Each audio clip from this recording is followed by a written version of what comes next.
Hello students, welcome back. चलिए, आज का हमारा एमसीक्यू सीरीज जो है 13 पार्ट है। तो आज का जो हमारा एमसीक्यू सीरीज 13 है ये स्टार्ट करते हैं। हमारा जो एमसीक्यू सीरीज है ये आपके एम्स के जो एग्जाम्स होते हैं या फिर पीजीआईएमआर के, रेलवेज के, डीआरडीओ के, ग्रुप 5 के या फिर जो अदर लैब टेक्नीशियंस के एग्जाम्स होते हैं उनको ध्यान रखते हुए, उनको टारगेट करते हुए ये आपका एमसीक्यू सीरीज करवाया जा रहा है। तो चलिए आज का पहला क्वेश्चन देखते हैं हम। तो यहाँ पे हमारा सबसे फर्स्ट क्वेश्चन है, which type of bone marrow is concern with haemopoiesis. किस टाइप का यहाँ पे क्वेश्चन पूछ रहा है, कौन सा जो टाइप है, या रेड बोन मैरो है या फिर येलो बोन मैरो है, जो कि आपके हीमोपोइसिस से रिलेटेड है। हीमोपोइसिस से रिलेटेड है। हीमोपोइसिस मीन्स क्या होता है, जो ब्लड सेल्स होते हैं, ब्लड सेल्स का जो फॉर्मेशन होता है उसे कहा जाता है हीमोपोइसिस। इसमें आपका आता है आरबीसी का फॉर्मेशन, डब्ल्यूबीसी का फॉर्मेशन, प्लेटलेट का फॉर्मेशन। तो इनके फॉर्मेशन को बोला जाता है आपका हीमोपोइसिस। तो यहाँ पे पूछ रहा है कि जो हीमोपोइसिस होता है वो कहाँ पे होता है, रेड बोन मैरो में होता है या फिर येलो बोन मैरो में होता है। तो जो या फिर दोनों में होता है या फिर इनमें से कोई ऑप्शन नहीं। तो चूंकि हमें पता है कि जो हमारा ब्लड का फॉर्मेशन होता है, ब्लड का फॉर्मेशन वो कहाँ पे होता है, आपके रेड बोन मैरो में होता है। इसका थोड़ा सा देखेंगे यहाँ पे, जैसे कि आप देख रहे होंगे ये आपका बोन मैरो है, रेड कलर में जो दिखाई दे रहा है, एंड ये है आपका yellow bone marrow. Bone marrow has two types, red and yellow. ठीक है, जो बोन मैरो होता है दो तरह का होता है, एक रेड बोन मैरो होता है एंड एक होता है आपका yellow bone marrow. Red bone marrow produces blood cells. Red bone marrow क्या करता है, आपका ब्लड सेल प्रोड्यूस करता है, जिसमें आपका होता है रेड ब्लड सेल्स, आरबीसी या फिर व्हाइट ब्लड सेल्स जिसे डब्ल्यूबीसी कहते हैं, या फिर प्लेटलेट, है ना। तो यहाँ पास क्या बोल रहा है कि जो आपका बोन मैरो होता है वो क्या करता है, इसमें से जो आपका रेड बोन मैरो है वो आपके जो ब्लड सेल्स होते हैं उनका फॉर्मेशन करता है या उनका प्रोडक्शन करता है। फिर जो आपका येलो बोन मैरो होता है, ठीक है, ये क्या करता है, इसमें जो होता है फैट स्टोर रहता है। येलो बोन मैरो में फैट स्टोर रहता है, जिसके कारण ही ये जो बोन मैरो होता है येलो दिखाई देता है। ठीक है, in adults red marrow is found in the ends of long bones, या फिर पेल्विस में, रिब्स में, है ना। तो जो रेड बोन मैरो होता है, जैसे कि एडल्ट में, एक एडल्ट व्यक्ति में जो रेड बोन मैरो होता है वो कहाँ कहाँ पाया जाता है, तो आपके लॉन्ग बोन्स का जो एंड पार्ट होता है, ठीक है, ये जो एंड पार्ट होता है लॉन्ग बोन्स में, डायग्राम में दिख रहा होगा, तो यहाँ पे जो होता है आपका रेड बोन मैरो पाया जाता है। ठीक है, जबकि जो आपका ये येलो बोन मैरो होता है, ये लॉन्ग बोन्स का जो ये कैविटी होती है ना, यहाँ पे इस कैविटी में पाया जाता है। ठीक है, तो ये हो गया। तो यहाँ पास जो ऑप्शन दिया हुआ था, ऑप्शन यहाँ पे क्या दिया हुआ था, पूछ रहा था कि जो हीमोपोइसिस है वो किस बोन मैरो में होता है, रेड बोन मैरो में या फिर येलो बोन मैरो। तो यहाँ पे हमारा करेक्ट ऑप्शन होगा आपका रेड बोन मैरो, है ना। दोनों में नहीं होता, ठीक है, हाँ सॉरी, मतलब ये ऑप्शन इनकरेक्ट होगा एंड ये ऑप्शन तो बिल्कुल इनकरेक्ट होगा। चलिए नेक्स्ट क्वेश्चन देखते हैं। नेक्स्ट क्वेश्चन है आपका यहाँ पे second number, blank space is site of bone marrow aspiration. तो बोन मैरो एस्पायरेशन क्या होता है, जब बोन मैरो से सैंपल लिया जाता है ना, सैंपल, या फिर बोन मैरो को किसी पर ट्रांसफर करना होता है। अगर किसी को बोन मैरो से रिलेटेड डिजीज है, तो जब बोन मैरो का ट्रांसफर करना होता है किसी जिसे डिजीज है, तो वो आपको उसके लिए क्या किया जाता है, बोन मैरो एस्पायरेशन, या फिर किसी डिजीज को, कोई डिजीज है तो उस डिजीज को आइडेंटिफाई करने के लिए या फिर उसकी स्टडी के लिए आपका सैंपल निकाला जाता है, तो उसे बोला जाता है आपका बोन मैरो एस्पायरेशन। तो यहाँ पे क्वेश्चन पूछ रहा है कि जो बोन मैरो एस्पायरेशन होता है वो कहाँ से किया जाता है, स्टर्नम से या फिर इलियक बोन से या फिर दोनों से, सॉरी यहाँ पे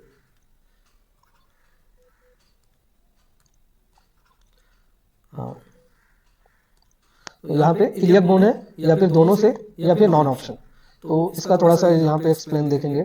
जो बोन मैरो होता है, हाँ, जो बोन मैरो होता है, the most common site of bone marrow aspiration, जो बोन मैरो को एस्पायरेशन का जो कॉमन साइट होता है वो होता है आपका पोस्टीरियर सुपीरियर इलियक क्रिस्ट, है ना।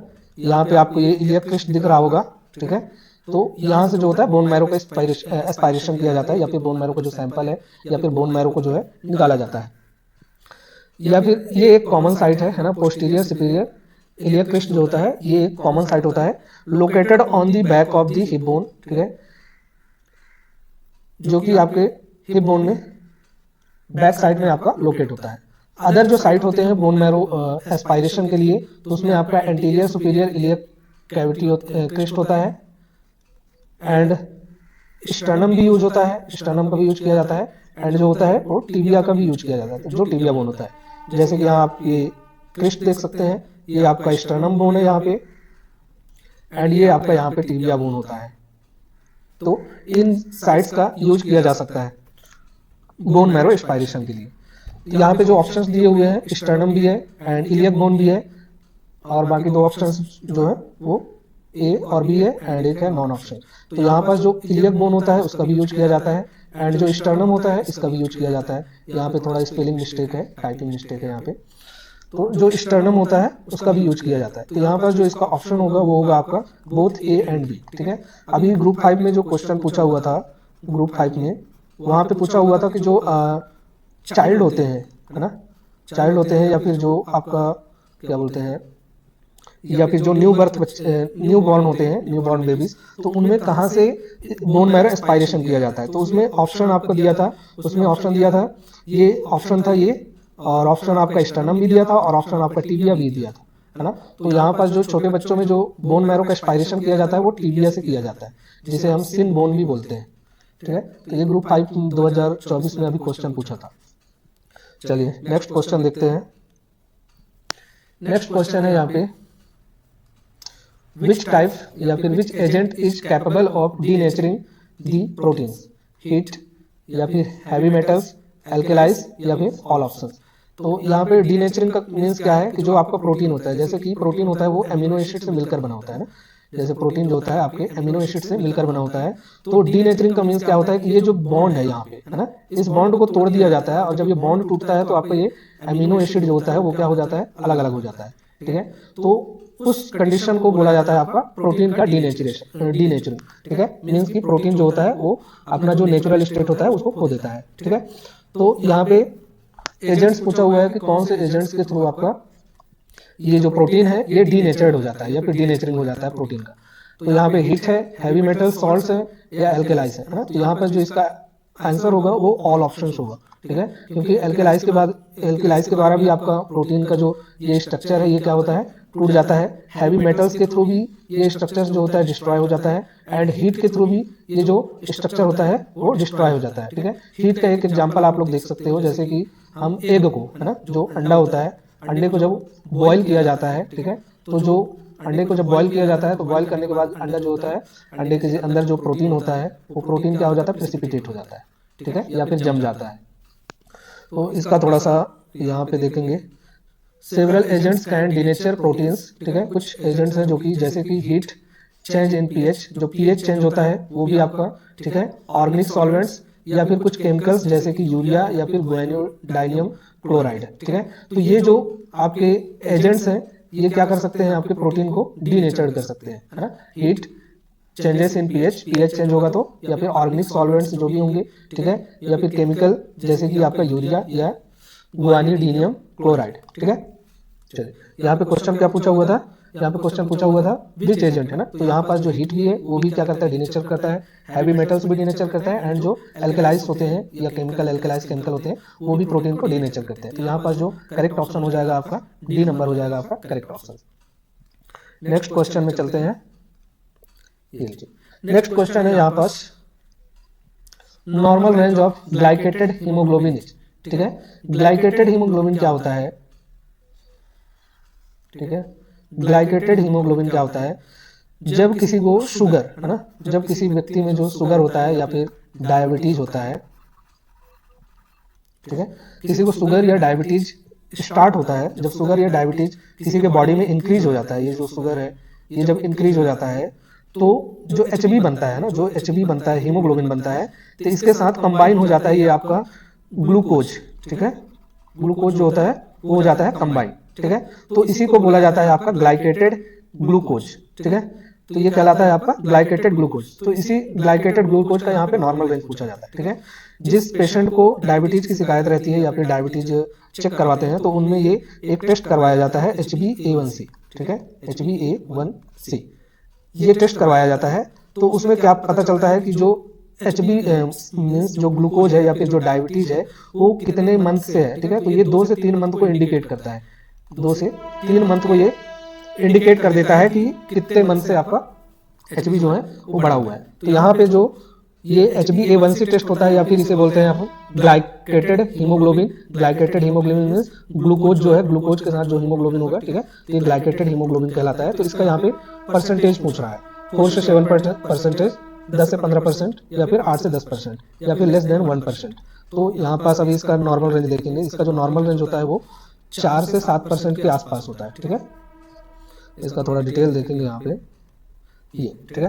तो glycated hemoglobin also known as the hemoglobin A1c, ठीक है, या फिर HbA1c टेस्ट भी बोला जाता है इसको, है ना, या फिर ग्लाइको हीमोग्लोबिन भी वर्ड यूज किया जाता है, ग्लाइको हीमोग्लोबिन, ठीक है, is a form of hemoglobin in red blood cells that is chemically linked to a sugar, ठीक है। क्या बोल रहा है कि जो हीमोग्लोबिन होता है रेड ब्लड सेल का, वो क्या होता है आपके शुगर से लिंक होता है, ठीक है। जो शुगर से लिंक हो जाता है टिपिकली ग्लूकोज में, ठीक है, जो ग्लूकोज होता है ये जब लिंक हो जाता है, it's a valuable tool for monitoring long term blood sugar control, ठीक है। तो ये क्या करता है, ये इंडिकेट करता है कि जो या फिर जिनको डायबिटीज है वो अपना जो कंट्रोल कर पा रहे हैं शुगर या नहीं कर पा रहे हैं ना, उनका शुगर कंट्रोल में है या फिर नहीं है, ये इंडिकेट कर देता है। क्योंकि जब डायबिटीज बढ़ता है तो ग्लूकोज का लेवल बढ़ता है, ठीक है, ग्लूकोज का लेवल बढ़ता है जो कि एचबी के साथ क्या हो जाता है, कंबाइन हो जाता है, जो एचबी होता है उसके साथ हो जाता है कंबाइन, ठीक है। तो ये इंडिकेट करता है जनरली जब किसी का ग्लूकोज जो होता है 2 से 3 मंथ तक कंटिन्यू बढ़ा रहता है, ठीक है, 2 से 3 मंथ तक कंटिन्यू जब इंक्रीज रहता है तो उसके कारण जो होता है एचबी में ग्लूकोज जो होता है कंटेन हो जाता है, एचबी के साथ जो ग्लूकोज हो जाता है वो कंबाइन हो जाता है, ठीक है। तो कंटिन्यू जब ये बना रहता है तब जाकर के ग्लूकोज जो होता है एचबी के साथ कंबाइन होता है ना। तो इसे HbA1c टेस्ट भी बोला जाता है ना। यहाँ पास जो होता है ये HbA1c जो होता है जनरली आपके डायबिटीज में देखने को मिलता है, जो पेशेंट डायबिटिक होते हैं उनमें ये जो है HbA1c देखने को मिलता है, HbA1c, ठीक है। नेक्स्ट इसका देखेंगे थोड़ा सा और, ये इसका जो नॉर्मल रेंज होता है आपके, ठीक है, इसका जो HbA1c का जो नॉर्मल रेंज होता है वो होता है आपका 5.7%, ठीक है। एवरेज जो होता है वो 5.7% से जो होता है जनरली बिलो होता है, ठीक है, नीचे होता है 5.7% से। अगर HbA1c levels between 5.7% and 6.4% indicate pre diabetes, ठीक है। यदि किसी का HB 5.7% से 6.4% के बीच में है तो वो क्या करता है, इंडिकेट प्री डायबिटीज, मीन्स कि जिन्हें डायबिटीज होने वाली है या फिर आगे चल करके उनको डायबिटीज जो होता है अगर उसको कंट्रोल नहीं किया गया तो वो डायबिटीज क्या होगा, नेक्स्ट स्टेज में कन्वर्ट हो जाएगा, ठीक है। तो यहाँ पर जो इसका नॉर्मल रेंज होता है आपका कितना होता है 5.7%, ठीक है, एंड 6.5% या हायर सजेस्ट डायबिटीज, ठीक है। अगर ये 6.5% से हायर हो गया, ठीक है, अगर 6.5% से ये हायर हो गया तो ये क्या करता है, ये आपके डायबिटीज को इंडिकेट करता है, ठीक है। तो अक्सर जो होता है डायबिटीज के पेशेंट में HbA1c टेस्ट करवाया जाता है। तो यहाँ पास क्वेश्चन आपका क्या पूछा हुआ था, जो नॉर्मल रेंज है ग्लाइकेटेड हीमोग्लोबिन या फिर आपका जो HbA1c है ना, तो इसका जो नॉर्मल रेंज होता है वो आपका 4 से 7% आएगा यहाँ पे जो एवरेज नॉर्मल रेंज देखेंगे तो। चलिए नेक्स्ट क्वेश्चन देखते हैं।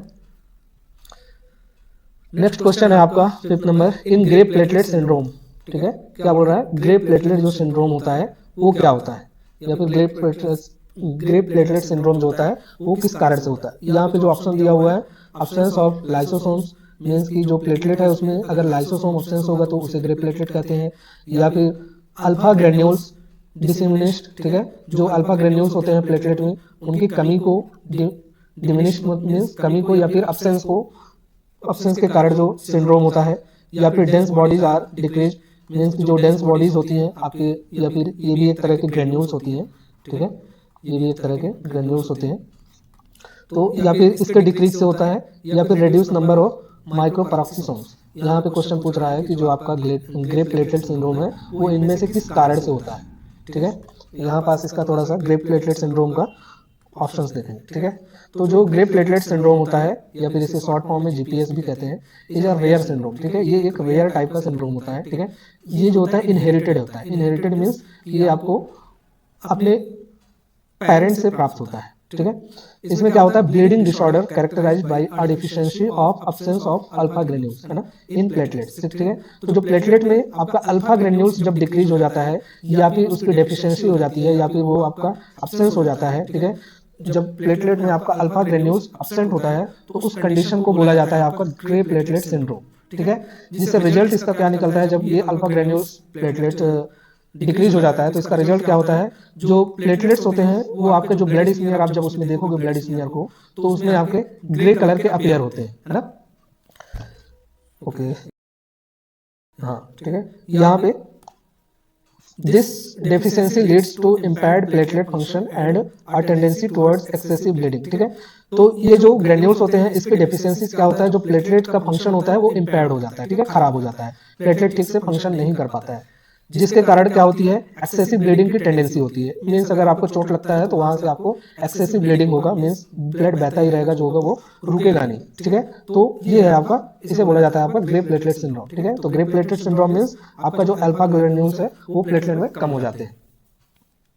हाँ, यहाँ पास आपको जो ये है आपका ब्लड स्मीयर बना हुआ है, इसमें देख सकते हैं ये आपका यहाँ पास जो है ये इस तरह से दिखाई देते हैं आपके प्लेटलेट, है ना। यहाँ पास भी आप देख सकते हैं ये छोटे छोटे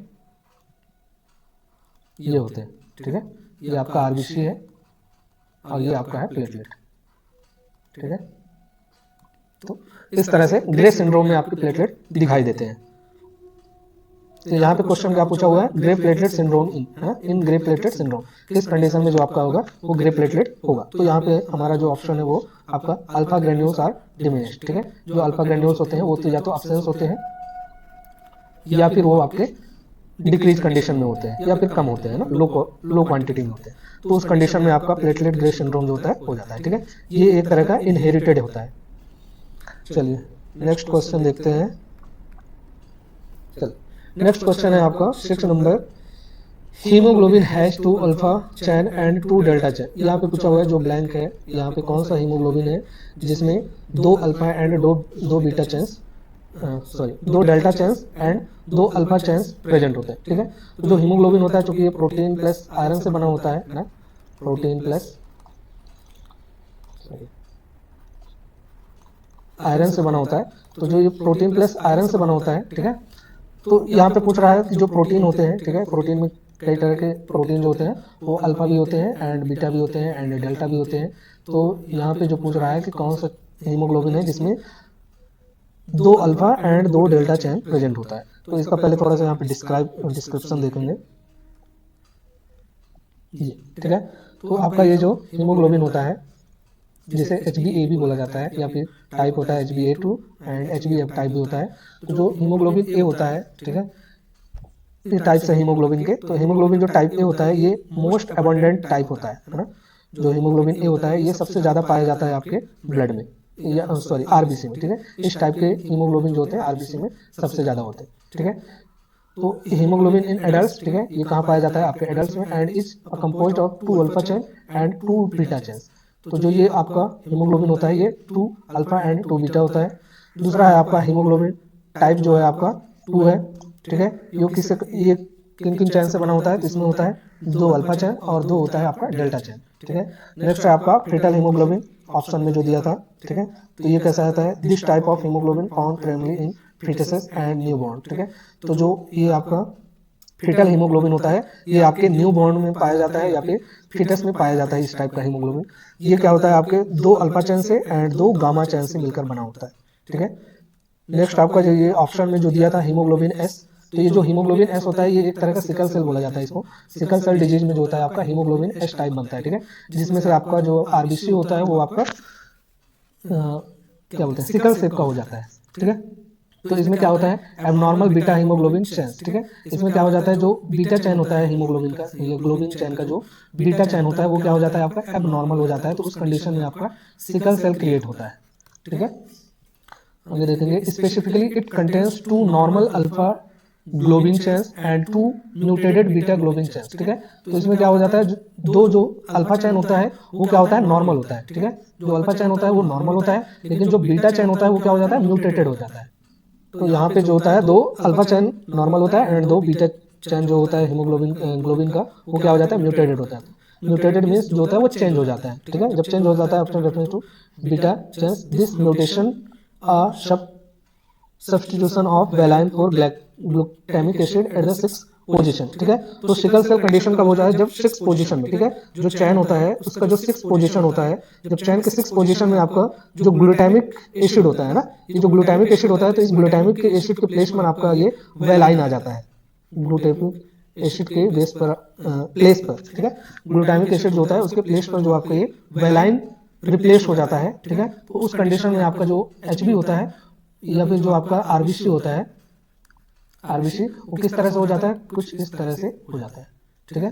इसको आप डायग्राम नहीं है इसका, ठीक है। तो यहाँ पास जो क्वेश्चन पूछा हुआ है कि जो 2 अल्फा एंड 2 जो डेल्टा चैन है वो किस में प्रेजेंट होते हैं, तो ये आपका यहाँ पास ऑप्शन में है आपका 2 अल्फा, ठीक है, 2 अल्फा एंड 2 डेल्टा चैन जो होता है आपके कहाँ पर प्रेजेंट होता है, जो HbA2 टाइप का HB होता है ना, ये जो A2 टाइप का जो HB होता है हीमोग्लोबिन, इसमें प्रेजेंट होता है आपका 2 अल्फा एंड 2 डेल्टा चैन, ठीक है। तो इसका करेक्ट आंसर होगा आपका ये beta option, sorry B option. बाकी इनका भी जो कौन कौन से चैन प्रेजेंट होते हैं वो आप अभी थ्योरी में देख चुके हैं, तो ध्यान रखेंगे। चलिए नेक्स्ट क्वेश्चन देखते हैं। नेक्स्ट क्वेश्चन है आपका small thread like bodies which arrange themselves upon the centriole during cell division is called, ठीक है। यहाँ पे पूछ रहा है कि जो स्मॉल थ्रेड लाइक बॉडीज होती हैं, ठीक है, small thread like bodies which arrange, वो जो है खुद को क्या करते हैं, अरेंज करते हैं सेंट्रियोल के पास, ठीक है, जो सेंट्रियोल होता है उसके पास जो होते हैं वो अरेंज हो जाते हैं, जो थ्रेड लाइक स्ट्रक्चर होते हैं, किस टाइम पे, जब सेल डिवीजन होता है। क्या होता है, जब सेल डिवीजन होता है तो उस टाइम पे जो होते हैं सेंट्रियोल के पास जो थ्रेड लाइक स्ट्रक्चर होते हैं वो उसके पास चले जाते हैं या उसके चारों तरफ अरेंज हो जाते हैं, है ना, उसके चारों तरफ अरेंज हो जाते हैं। तो यहाँ पे ऑप्शन दिया हुआ है लाइसोसोम्स, क्रोमोसोम्स या फिर मेसोसोम्स या फिर इनमें से कोई भी ऑप्शन नहीं, ठीक है। तो लाइसोसोम के बारे में हम पिछली क्लास में पढ़े थे कि जो लाइसोसोम होता है ये आपका क्या कहलाता है, digestive system of the cells, digestive system of the cells, ठीक है। तो जो लाइसोसोम होता है ये आपका digestive system of the cell कहलाता है ना। यहाँ पास इसका थोड़ा सा ऑप्शन देखेंगे तो ये, ठीक है, यहाँ पास आपको डायग्राम में दिख रहा होगा जैसे कि ये है क्रोमोसोम, ठीक है, और ये है आपका सेंट्रियोल, है ना। तो सेंट्रियोल के जो चारों तरफ होते हैं ये आपके क्रोमोसोम्स जो होते हैं ये जाकर के अरेंज हो जाते हैं जब सेल डिवीजन होता है ना। ये किस टाइम पे होता है आपके मेटाफेज के ड्यूरिंग, ठीक है, ये आपका किस टाइम पे होता है, मेटाफेज के ड्यूरिंग, ठीक है। तो यहाँ पास ऑप्शन जो पूछा हुआ है कि जो थ्रेड लाइक बॉडीज होती हैं, ठीक है, वो कौन सी होती हैं, जो कि आपके सेंट्रियोल के पास जाकर के अरेंज हो जाती हैं, किस टाइम पे, जब सेल का डिवीजन होता है उस टाइम पे। तो यहाँ पास जो ऑप्शन करेक्ट ऑप्शन होगा वो आपका ऑप्शन बी होगा करेक्ट, ठीक है। जो क्रोमोसोम्स होती हैं वो क्या करती हैं, जब सेल डिवीजन होता है तो उस टाइम पे सेंट्रियोल की तरफ खींच चली जाती हैं, ठीक है, वहाँ चली जाती हैं थ्रेड लाइक स्ट्रक्चर के थ्रू, ठीक है, और वहाँ पास जाकर के सेंट्रियोल के चारों तरफ अरेंज हो जाती है। नेक्स्ट क्वेश्चन देखेंगे। नेक्स्ट क्वेश्चन है आपका 8वां नंबर है non living substance present in cytoplasm of cell is called, ठीक है। क्या बोल रहा है कि जो नॉन लिविंग सब्सटेंस है वो सेल में जो प्रेजेंट होता है, सेल का जो साइटोप्लाज्म होता है, सेल में जो साइटोप्लाज्म होता है उसमें जो नॉन लिविंग सब्सटेंस होता है उसे क्या बोला जाता है, ठीक है। यहाँ पे ऑप्शन में है माइटोकॉन्ड्रिया, लाइसोसोम्स, इंक्लूजन बॉडीज या फिर नॉन ऑप्शन, ठीक है। तो जो आपका ये नॉन लिविंग सब्सटेंस होता है, ठीक है, ये जो नॉन लिविंग सब्सटेंस है ना, जो ये नॉन लिविंग सब्सटेंस होता है यहाँ पास देख सकते हैं इंक्लूजन बॉडीज, ठीक है। इंक्लूजन बॉडीज क्या होता है, दीज आर नॉन लिविंग, ठीक है, नॉन लिविंग होते हैं। नॉन लिविंग मीन्स जो कि अपने से कोई भी फंक्शन नहीं कर सकते, ठीक है। Obtain storage related substance like glycogen, granules, lipid, droplets या फिर pigment granules that accumulate in the cytoplasm of cells, they are not enclosed by the membrane like organelles, ठीक है। तो इंक्लूजन बॉडी कहलाते हैं जो ऑर्गेनेल्स की तरह किसी मेम्ब्रेन से कवर नहीं रहते हैं, है ना, किसी मेम्ब्रेन से कवर नहीं रहते हैं या फिर इंक्लोज नहीं होते हैं, चारों तरफ से कवर नहीं रहते हैं, ठीक है। तो उन ऑर्गेनेल्स या सॉरी उन्हें ऑर्गेनेल्स नहीं कहा जाता, मीन्स कि जो ऑर्गेनेल्स होते हैं वो मेम्ब्रेन से चारों तरफ से इंक्लोज्ड होते हैं, ठीक है। तो जो इंक्लूजन बॉडीज होती हैं उनमें आपका जैसे कि ग्लाइकोजन आ जाता है, ग्रेन्यूल्स एंड लिपिड या फिर लिपिड के जो ड्रॉपलेट्स होते हैं या फिर पिगमेंट ऑफ ग्रेन्यूल्स होते हैं, ठीक है। तो जो सेल होता है ना, सेल में सबस्टेंसेस पाए जाते हैं जैसे कि न्यूक्लियस हो गया, या फिर कुछ अब यहाँ पे कुछ कुछ ये क्या होते हैं, ड्रॉपलेट्स होते हैं, ठीक है। तो इन्हें बोला जाता है आपका इंक्लूजन बॉडीज, इंक्लूजन बॉडीज, ठीक है। यहाँ पास इसका डायग्राम है क्या, नहीं डायग्राम नहीं है यहाँ पे, तो ठीक है यहाँ पे समझ में आ गया होगा आप लोगों को। जो ये क्या बोल रहा है यहाँ पे, इंक्लूजन, ये नॉन लिविंग जो सबस्टेंस होते हैं वो कहलाते हैं आपके इंक्लूजन बॉडीज, ठीक है। माइटोकॉन्ड्रिया तो आपका ये power house of the cell कहलाता है ना, ये एक तरह का ऑर्गेनेल होता है, मेम्ब्रेनस ऑर्गेनेल होता है, ठीक है। लाइसोसोम भी आपका ऑर्गेनेल होता है, एंड जो नॉन ऑप्शन है ये तो इनकरेक्ट है, लेकिन जो इंक्लूजन बॉडीज होते हैं ये क्या होते हैं, नॉन लिविंग सबस्टेंस होते हैं, ठीक है। नॉन लिविंग सबस्टेंस में जैसे कि आपका प्रोटीन हो जाएगा, लिपिड मॉलिक्यूल्स आ जाएंगे, ठीक है, या फिर जो ग्लूकोज के मॉलिक्यूल्स होंगे जैसे कि ग्लाइकोजन, ठीक है। तो ये जो होते हैं ये सेल्फ से कोई फंक्शन क्रिएट नहीं करते हैं, है ना। इनके जो ऑर्गेनेल होते हैं जैसे लाइसोसोम होगा या माइटोकॉन्ड्रिया, तो इन ऑर्गेनेल को, इन इंक्लूजन बॉडीज को क्या करते हैं, यूज करते हैं और कोई भी प्रोडक्ट प्रोड्यूस करते हैं, ठीक है। जो अपना उनको प्रोडक्ट बनाना होता है वो प्रोडक्ट बनाते हैं, ठीक है। तो जो प्रोटीन या फिर लिपिड या फिर ग्लाइकोजन, ग्लाइकोजन होता है ना, तो इन ग्लाइकोजन्स इन्हें बोला जाता है आपका इंक्लूजन बॉडीज, ठीक है। तो यहाँ पे क्वेश्चन क्या पूछा हुआ है, जो नॉन लिविंग सबस्टेंस होते हैं जो कि सेल के साइटोप्लाज्म में प्रेजेंट होते हैं उन्हें क्या कहा जाता है, तो उन्हें कहा जाता है आपका इंक्लूजन बॉडीज। चलिए नेक्स्ट क्वेश्चन देखते हैं। नेक्स्ट क्वेश्चन है आपका 9 नंबर का, negative staining is used for the identification of, ठीक है। तो एक स्टेनिंग होती है आपके माइक्रोबायोलॉजी में, ठीक है। तो जो स्टेनिंग होती है वो होता है आपका ये निगेटिव स्टेनिंग, है ना। ये जो निगेटिव स्टेनिंग होता है, तो यहाँ पे क्वेश्चन पूछ रहा है कि जो निगेटिव स्टेनिंग है वो किसके लिए किया जाता है, बैक्टीरिया के लिए किया जाता है, या कैप्सूल के लिए किया जाता है, या फिर फ्लैजिला के लिए किया जाता है, या फिर उनमें प्रेजेंट स्पोर के लिए किया जाता है। तो जो निगेटिव स्टेनिंग होती है, ठीक है, इसका थोड़ा सा यहाँ पे डिस्क्रिप्शन देख लेंगे पहले। ये देखिए यहाँ पे निगेटिव स्टेनिंग क्या होती है, this technique use dyes that are not absorbed by the bacterial cell, ठीक है। निगेटिव स्टेनिंग मींस जिसे क्या करता है आपका वो स्टेन जिसे, या फिर ऐसे डाइस, डाइस मींस आपका कलर होता है, ठीक है, कलर या फिर स्टेन भी बोल सकते हैं इसको, या स्टेन।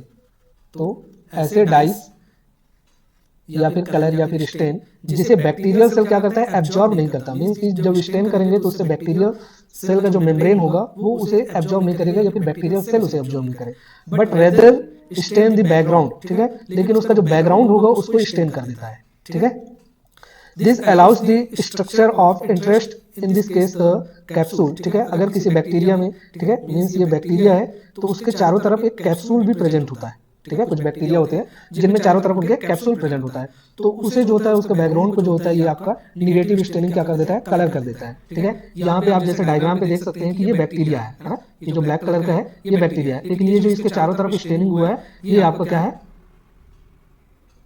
ये है ना, ये जो चारों तरफ, ये आपके बैक्टीरिया के चारों तरफ जो है, ठीक है, ये आपका, ये कहलाता है आपका कैप्सूल, ठीक है। तो जो निगेटिव स्टेनिंग होता है ना, ये क्या करता है, बैक्टीरिया के कैप्सूल को स्टेन करता है, ठीक है, बैक्टीरिया के सेल को स्टेन नहीं करता। तो जब माइक्रोस्कोप से इसको देखा जाता है तो कुछ इस तरह से, जैसे डायग्राम में आपको स्ट्रक्चर दिख रहा होगा यहाँ पास, ठीक है, साइड साइड में जो है चमकदार स्ट्रक्चर दिखाई दे रहा होगा, ठीक है। तो ये किसको इंडिकेट करता है, ये आपके बैक्टीरिया के कैप्सूल को, ठीक है। जो बैक्टीरिया का जो कैप्सूल होता है ना, ये ठीक है, जो बैक्टीरिया का जो कैप्सूल होता है, कैप्सूल स्टेनिंग जो मेथड होते हैं उसमें आपका निगेटिव स्टेनिंग मेथड होता है, ठीक है। निगेटिव स्टेनिंग मेथड को इंडिया इंक मेथड भी बोला जाता है, ठीक है। इंडिया इंक मेथड वर्ड भी यूज किया जाता है, इसमें कॉन्गो रेड का यूज किया जाता है और नाइग्रोसिन, ठीक है। तो नाइग्रोसिन स्टेनिंग टेक्निक भी पूछ सकता है, कॉन्गो रेड भी टेक्निक पूछ सकता है, या फिर इंडिया इंक, ठीक है। इसमें जो इंडिया इंक नाम जो है इसका कॉमन नाम होता है, या फिर इसका निगेटिव स्टेनिंग नाम भी कॉमन होता है, ठीक है। दूसरा टेस्ट जो स्टेन जो किया जाता है उसमें आता है आपका पॉजिटिव स्टेनिंग टेक्निक, ठीक है। एक पॉजिटिव स्टेनिंग टेक्निक है, इसका अदर्स जो नाम है उसको बोला जाता है एंथोनी मेथड, ठीक है। एंथोनीज मेथड भी, ये टेक्निक भी यूज किया जाता है। नेक्स्ट है आपका मैनवेल्स मेथड, ठीक है। तो ये मैनवेल्स मेथड भी इसमें यूज किया जाता है। नेक्स्ट है आपका हिस मेथड, है ना। तो ये हिस मेथड भी आपका यूज किया जाता है, आपका जो कैप्सूल होता है, बैक्टीरिया का जो कैप्सूल होता है उसको स्टेन करने के लिए, ठीक है। तो यहाँ पास जो ऑप्शन पूछा हुआ है, यहाँ का जो क्वेश्चन में क्या पूछा हुआ है कि negative staining is used for the identification of capsule, ठीक है। तो हमने अभी देखा कैप्सूल के लिए, कैप्सूल को स्टेन करने के लिए 4 तरह का स्टेन यूज किया जाता है, ठीक है। तो यहाँ का इसका जो करेक्ट आंसर हो जाएगा आपका ऑप्शन बी हो जाएगा। नेक्स्ट क्वेश्चन देखते हैं। ठीक है। ये नेक्स्ट क्वेश्चन है आज का 10th नंबर का, by using his method of capsule stain, capsule stain के लिए जो हिज मेथड यूज किया जाता है, ठीक है, तो उसमें पूछ रहा है कैप्सूल स्टेन किस कलर में, लाइट वायलेट कलर में या फिर ब्लैक कलर में या फिर रेड ब्राउन कलर में या फिर येलोविश ग्रीन कलर में, ठीक है। तो ये आपके ऑप्शंस यहाँ पे दिए हुए हैं, कौन सा कलर जो होगा आपको ये जो हिज मेथड में आपके कैप्सूल को कलर करेगा, ठीक है। हिज मेथड में कैप्सूल को कौन से कलर में आपका कलर करेगा, ठीक है। तो इसका जो करेक्ट आंसर होता है वो आपका लाइट वायलेट कलर होता है, ठीक है। इसका थोड़ा सा यहाँ पे डायग्राम वगैरह देखेंगे ये, ठीक है। तो the Hiss method capsule stains light violet against a dark violet bacterial cell, ठीक है, and the brighter background the Hiss method uses crystal violet and copper sulphate solution, ठीक है। तो जो हिज मेथड होता है उसमें किसका यूज किया जाता है, क्रिस्टल वायलेट का यूज किया जाता है और कॉपर सल्फेट सॉल्यूशन का यूज किया जाता है, ठीक है। ये बैक्टीरिया को किस कलर का, बैक्टीरिया को नहीं सॉरी कैप्सूल को, ठीक है, जो बैक्टीरिया का कैप्सूल होता है उसको किस कलर का देता है, ये बैक्टीरिया का जो कैप्सूल होता है उसको लाइट वायलेट कलर का देता है, ठीक है। तो यहाँ पास आप डायग्राम में देख सकते हैं, इसका जो ये बैकग्राउंड है ये ब्राइटर कलर का है, ठीक है, ब्राइट है, एंड जो ये स्टेन है इसके, ठीक है, इसमें थोड़ा डायग्राम क्लियर नहीं है। तो जो हिज मेथड होता है इसमें जो कैप्सूल होता है वो किस कलर का शो होता है, तो आपका होता है लाइट वायलेट, है ना। तो इस कलर का आपका ये शो होता है, ठीक है। तो आज का हमारा जो एमसीक्यू सीरीज है यहीं तक था।